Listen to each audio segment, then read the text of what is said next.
Greg Slaughter PBA comeback na sa Ginebra locker room. RJ Abarientos nandaya daw sa Rookie of the Year. Tara kwentuhan. Good news sa mga fans ng Ginebra. Nanood kahapon ang dating Gin King Center na si Greg Slaughter sa Manila Clasico.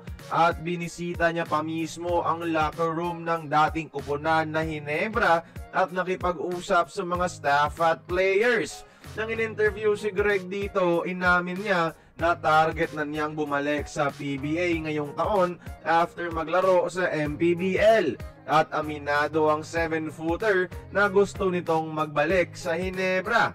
Saktong kulang ng magaling na sentro ang Ginebra kaya natalo sa Magnolia. At si Greg Zilla, maliban sa magaling, ay pamilyar na sa sistema ni Coach Tim Cone, so kukumplituhin talaga ni Slaughter ang championship needs ng Ginebra.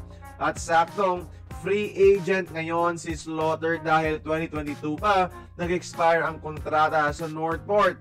Kaso nga lang, parang walang offer galing sa Ginebra mga idol. At Northport o Titan Ultra na ngayon ang may interes sa kanya na kumuha.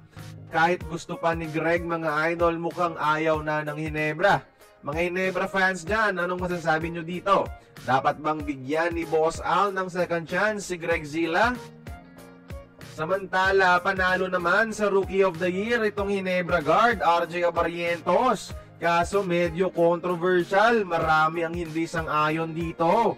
Dahil sa nilabas na breakdown ng resulta, lamang na lamang si Cedric Barefield sa kanya sa stats at player votes.